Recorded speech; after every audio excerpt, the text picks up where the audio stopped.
Hello everyone. तो आज RRB NTPC के जो 12th लेवल का एग्ज़ाम है, जो 7 अगस्त 2025 को जो पेपर हुआ था, उसमें जो क्वेश्चन आए थे उसके कुछ क्वेश्चन को सोल्व करते हैं और देखते हैं कि कैसे वो सॉल्यूशन होता है। तो जो पहला क्वेश्चन है अपने पास में, वो है कि आनंद और दीपक है क्रमशः इतने 2,500 रुपये और तीन तीन हजार सॉरी 22,500 और 35,000 रुपये का निवेश करके एक व्यवसाय शुरू करते हैं और इतने रुपये का कुल लाभ होता है। तो जो अपन है कि जो लाभ होता है अपने को, वो निवेश के ही अनुपात में अपने को लाभ होगा। अगर अपन ज़्यादा रुपये निवेश करेंगे तो ज़्यादा लाभ होगा, अगर अपन कम निवेश करेंगे तो कम लाभ होगा। तो यहाँ पे और दीपक की बात हो रही है आनंद और दीपक की बात हो रही है। जो आनंद है वो 22,500 निवेश करता है और दीपक है वो 35,000 रुपये का निवेश करता है। तो अगर इनके बीच का अनुपात निकाले तो 2 जीरो से 2 जीरो कैंसिल हो गया। 5 के टेबल में पढ़े तो 70 आएगा। अगर 5 के टेबल में पढ़े तो 5 के 20 हो जाएगा। फिर 5 के टेबल में पढ़े तो 9 बार में, और 5 के टेबल में पढ़े तो ये आएगा 14 बार में, और ये नहीं कटने वाला। तो 9:14 के अनुपात में उनको लाभ होगा। तो अगर बात करें कुल लाभ, अगर आनंद को 9 रुपये लाभ होगा तो दीपक को 14 रुपये लाभ होगा। तो अगर टोटल लाभ की बात करें जो कि कितने रुपए होंगे, तो टोटल लाभ होंगे 6 3 9। तो टोटल लाभ होंगे वो 23 रुपये के होंगे। ठीक है, टोटल लाभ 23 रुपये के होंगे। तो मुझे क्या बताना है, दीपक का हिस्सा बताना है। तो दीपक को 14 यूनिट लाभ मिलेगा। ये दीपक का लाभ है, तो मुझे दीपक का बताना है।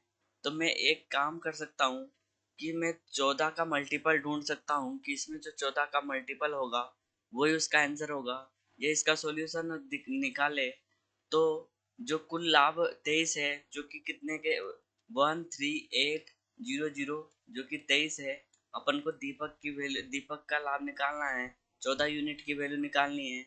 तो 14 से मल्टीप्लाई कर देंगे।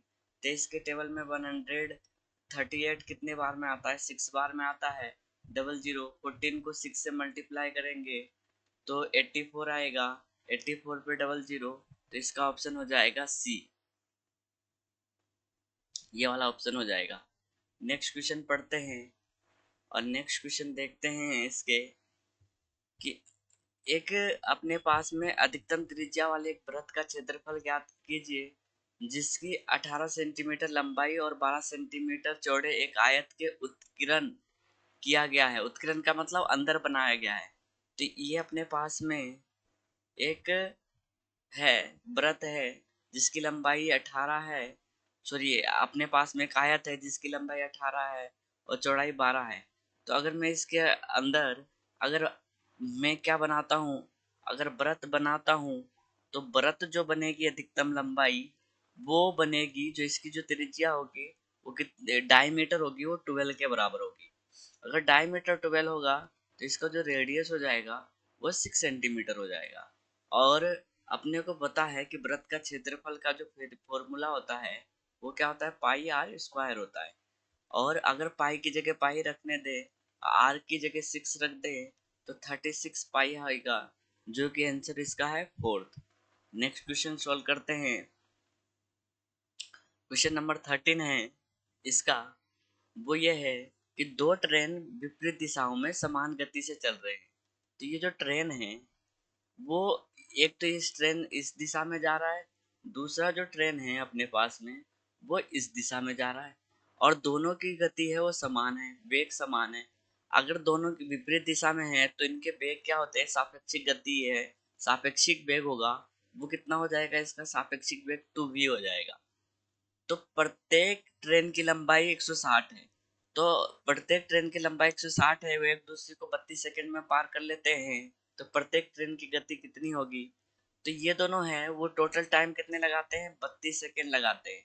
तो अगर 32 सेकेंड में पार कर लेते हैं, अपन जानते हैं कि जो वेग होता है वो लेंथ अपॉन में टाइम होता है, वो वेग के बराबर होता है। तो इस ट्रेन की लेंथ और प्लस इस ट्रेन की लेंथ, दोनों की लेंथ 160 है। तो दोनों की लेंथ प्लस हो जाएगी। तो दोनों की लेंथ प्लस होके कितना बन जाएगा, 160 प्लस का 160। और टाइम दोनों को पार करने में कितना, 32 सेकेंड लगता है, जो कि सापेक्षिक वेग 2v के बराबर होगा।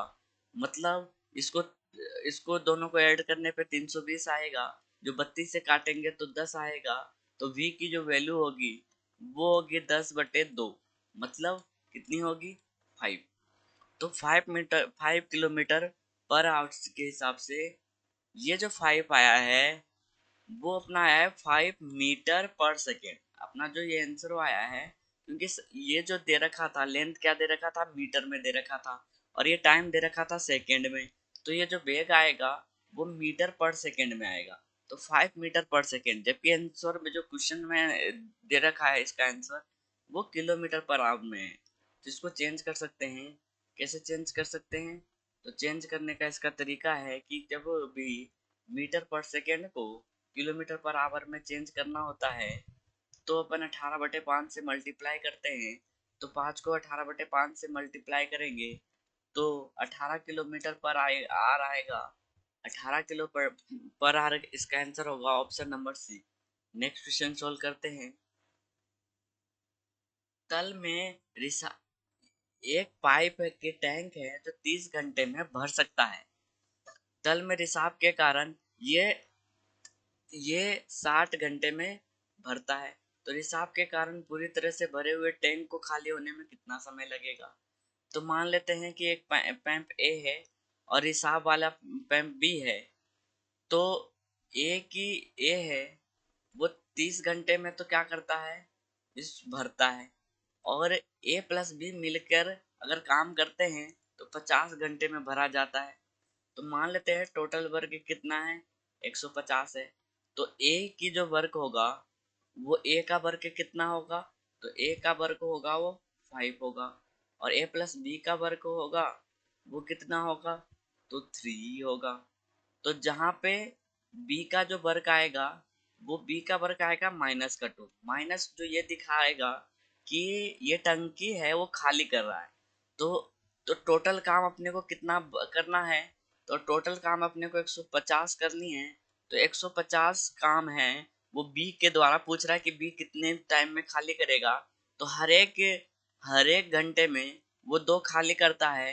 तो 150 खाली करने में उससे कितने घंटे लगेंगे, 75 घंटे लगेंगे, जो कि आंसर नंबर 4 आंसर 4 होगा। नेक्स्ट क्वेश्चन सॉल्व करते हैं कि 3 के 4 क्रमागत गुणजों का योगफल। अगर कोई संख्या 3 से मल्टीप्लाई में है, तो देखो अगर मैं 4 क्रमागत संख्या लिखूं तो 3, 6, 9, 12, तो 3 के जो मल्टीप्लाई में क्रमागत आ रहे हैं उसमें कितने कितने की बढ़ोतरी हो रही है, 3 की बढ़ोतरी हो रही है। अगर मैं बड़ी संख्या x मान लूं तो इससे पहले वाली संख्या x-3 होगी, इससे पहले वाली संख्या x-6 होगी, इससे पहले वाली संख्या x-9। इन सबको प्लस करने पे कितना आता है, 78 आता है। तो ये हो गया 4x, और इन दोनों को माइनस को ऐड करेंगे तो 18, और 18 इसमें ऐड कर देंगे क्योंकि इधर माइनस का है तो उधर जाके प्लस का हो जाएगा। तो कितना हो जाएगा, 16, 96 होगा। 96 को 4 से डिवाइड करेंगे तो सबसे बड़ी संख्या आएगी वो कितनी आएगी, 24 आएगी। तो आंसर नंबर इसका हो जाएगा सी। नेक्स्ट क्वेश्चन सॉल्व करते हैं कि प्रश्न में बताया गया है बिंदु डी है, ई और एफ सभी केंद्र ओ वाले एक वृत्त की परिधि पे स्थित है। तो ये सारे जो बिंदु है ये वृत्त बना दिया मैंने। यहाँ ये डी पॉइंट है और जो ई पॉइंट है और एफ पॉइंट है, ये तीनों के तीनों कहाँ पे स्थित है, तो वृत्त के परिधि पे स्थित है। यदि कोण डी, और ये सेंटर को ओ ले लो, यदि कोण D E F, D E F, ये जो एंगल है डी ई एफ, ये जो एंगल बन रहा है वो अगर 48 का है वो, तो डी ओ एफ का संभावित मान ज्ञात कीजिए। तो डी ओ एफ, इसकी वैल्यू निकालने बोला गया है कि इसकी वैल्यू कितनी होगी, इसकी वैल्यू कितनी होगी। डी ओ एफ के संभावित मान ज्ञात कीजिए। तो इसकी जो वैल्यू होगी, अपन जानता है, अपन ने एक थ्योरम पढ़ा है कि जो सेंटर पे बनने वाला एंगल होता है वो सर्कल के जो सरकमफेरेंस होती है उस पे बनने वाले एंगल का डबल होता है। तो ये जो एंगल होगा, ये वाला एंगल, वो 48 × 2 कितने हो जाएंगे। तो ये वाला जो एंगल बनेगा वो होगा 96। तो जो इसका आंसर होगा वो होगा सेकंड। नेक्स्ट क्वेश्चन सॉल्व करते हैं। क्वेश्चन 7 है, राम है, क्या है, राम है और एक हरी है। हरी दोनों मिलकर, अगर दोनों मिलकर काम को पूरा करते हैं 15 डे में, 15 डे में काम करते हैं, पूरा करते हैं। अगर राम है, राम की जो एफिशिएंसी हरी से 2 गुना है। हरी की अगर एफिशिएंसी 1 ले ले तो राम की एफिशिएंसी कितनी हो जाएगी, 2 हो जाएगी। तो अगर अपन टोटल वर्क निकाले तो टोटल वर्क होता है टोटल टाइम इनटू एफिशिएंसी। तो टोटल एफिशिएंसी होगी, दोनों के द्वारा टोटल एफिशिएंसी 3 है, प्लस दोनों के द्वारा लिए गए टाइम कितना है, 15 है। तो टोटल वर्क कितने हैं, 45 है। अगर टोटल वर्क 45 है तो हरी अकेला अगर काम करेगा, तो हरी तो एक दिन में एक ही काम करता है, तो 45 काम पूरा करने में उसे 45 डे लगेंगे, जिसका ऑप्शन होगा ए। नेक्स्ट क्वेश्चन सोल्व करें। Question number 18। क्वेश्चन नंबर 18 है, ये जो क्वेश्चन लिखा हुआ है उसका मतलब ये लिखा हुआ है कि 20 डिवाइड बाई, तो अपन जानते हैं कि सबसे पहले स्मॉल ब्रैकेट सोल्व करते हैं। तो इसका जो आंसर आएगा वो -4 आएगा, और फिर स्मॉल ब्रैकेट सोल्व होने के बाद में करली ब्रैकेट सोल्व करेंगे तो -4 को 2 से मल्टीप्लाई करेंगे तो कितना आएगा, -8 आएगा। तो ये आएगा 20 डिवाइड बड़ी ब्रैकेट -8 -15 प्लस का 25। तो ये आ जाएगा। अगर -15 का प्लस के 25 प्लस का 10 बचेगा, प्लस के 10 को -8 से करेंगे तो प्लस का 2 बचेगा।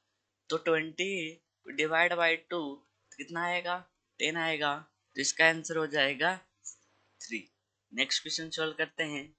क्वेश्चन नंबर है, ये है कि 11,000 रुपए के मूलधन पर 11% वार्षिक ब्याज की दर से 2 वर्ष के लिए चक्रवृद्धि ब्याज और साधारण ब्याज के बीच का अंतर ज्ञात करना है। तो 2 वर्ष में अगर चक्रवृद्धि और CI माइनस SI का जो फॉर्मूला होता है 2 वर्ष के लिए, वो क्या होता है, P का स्क्वायर अपॉन में 100। इतनी परसेंट की वैल्यू निकालनी होती है, सॉरी, पे का स्क्वायर नहीं, आर का स्क्वायर अपॉन में 100। इतनी परसेंट आर की वैल्यू कितनी है, आर की वैल्यू 11 है, 11 का स्क्वायर अपॉन में 100 हो जाएगा। तो मुझे निकालनी है 1.21% की वैल्यू, क्योंकि 1.121 होगा वो CI और SI के बीच का डिफरेंस होगा। तो जो मूलधन होता है वो अपने आप में, जो प्रिंसिपल होता है वो 11,000 है, वो अपने आप में कितना परसेंट होता है, तो 100% होता है। अब मुझे SI और CI के बीच का जो डिफरेंस है इतने परसेंट होते हैं, इतने परसेंट की वैल्यू निकालनी है, 2.1% की वैल्यू निकालनी है। तो परसेंट से परसेंट गया, 0 से 0, 0 से 0 गया। तो मुझे 111 को मुझे 1.21 से मल्टीप्लाई करना है। तो इनको मल्टीप्लाई करने पे आएगा 1331, 133 रुपये 10 पैसे आएंगे, जो कि ऑप्शन नंबर 3 है। नेक्स्ट क्वेश्चन सॉल्व करते हैं। लास्ट क्वेश्चन है, हर रोज अपन 10-10 क्वेश्चन सॉल्व करते हैं। तो नेक्स्ट क्वेश्चन है, ये लास्ट क्वेश्चन है। ये एक राशि है, साधारण ब्याज पर 4 वर्ष में 2 गुना हो जाता है, और समान राशि को 16 गुना होने में कितना टाइम लगेगा। अगर मैं मान लो कि एक सिंपल इंटरेस्ट S1 है, जो P राशि है, R टाइम लगता है, और T1 समय तक अ, समय तक 100।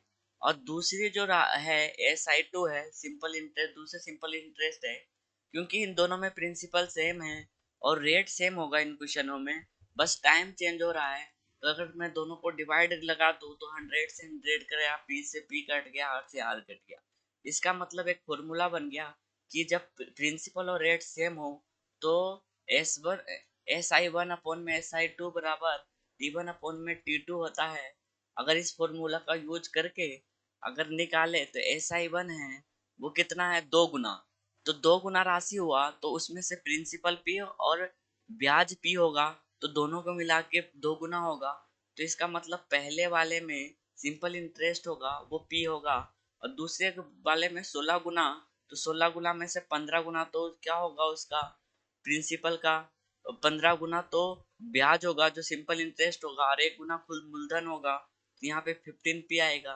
बराबर में P ब्याज बनने के लिए कितना टाइम लगता है, तो 4 वर्ष लगते हैं। तो T2 टाइम, तो 15P ब्याज बनने के लिए कितने टाइम लगेंगे, तो P से P कैंसिल हो जाएंगे, तो P2 बराबर आ जाएगा, वो हो जाएगा 4 × 15, तो 60 वर्ष लगेंगे। टोटल कितने वर्ष लगेंगे, 60 वर्ष लगेंगे। तो इसका आंसर हो जाएगा 60। नेक्स्ट क्वेश्चन सोल्व करते हैं। बस आज 10 ही क्वेश्चन सोल्व करेंगे, नेक्स्ट पार्ट में और 10 क्वेश्चन करेंगे। इस तरह से 7 अगस्त के जो 30 क्वेश्चन आए थे वो सारे कंप्लीट हो जाएंगे। तो अगर वीडियो सही लगे हो तो लाइक सब्सक्राइब जरूर करना। Thank you so much.